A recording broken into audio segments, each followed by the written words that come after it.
Excuse me. So, status update. I don't know what date it is because my watch is all screwed up. But whatever day it is, it's Sunday. Panthers won. I'm watching the Packers and Steelers right now, Sunday Night Football. So this was my first mold that I was super proud of, and I am very proud of it. My first guy.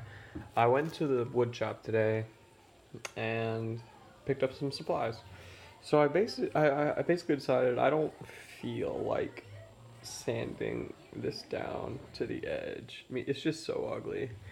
So I'm keeping this mold for sure.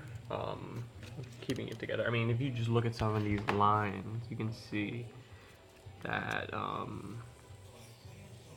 that line's actually not too bad, but that's raised up. There were some really egregious ones. I don't know why I'm not finding them like that. I mean, just that's huge. Look at that. That's almost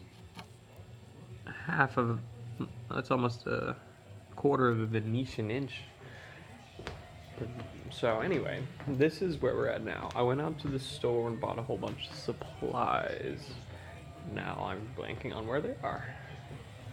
May have taken them outside. Or they may be sitting right here.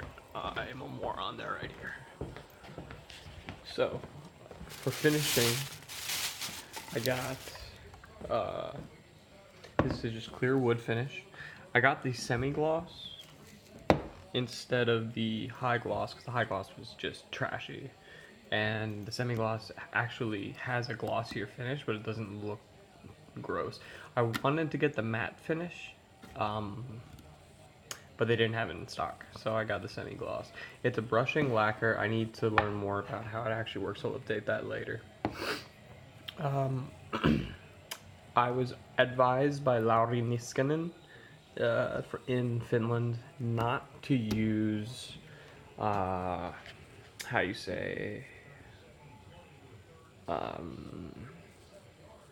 shellac as a finisher, just to use this. And then make sure that it's nitrocellulose based. This here is the expanding polyurethane that I'll be using to fill the bowl, which I'll show you in a moment. This is just goof off. This is just to get paper off of wood. It's not necessary, just to make the mold look nice. So this is what I'm going to take into the garage here in a moment. This masking tape and this right here, 220 grit sandpaper. It feels like almost like lamb's ear. If you've ever felt like a lamb's ear plant, it feels a lot like that. And this is just standard Scotch shipping tape. So I'm gonna leave that in here because I'm not gonna be using that right now. So let's go see how we're doing outside. Let's see how the football game's going. And we got a guy with a ball. Ooh, he fell down. All right, so he's not gonna score a point with that. So back into the shop. We've got our stuff. Here's the new project I'm working on, but here's the project I'm working on currently. I have used my 50 caliber glue gun. Always unplugged. Always unplug, people. Never leave it plugged in to start a fire. I've used it to ticky-tack down my Veneri loop mold. And this is the first time I'm picking it up, and it's ticky-tack down. So we're looking good here. It's moving a little bit, so I'm not gonna keep playing with it, but it's feeling good.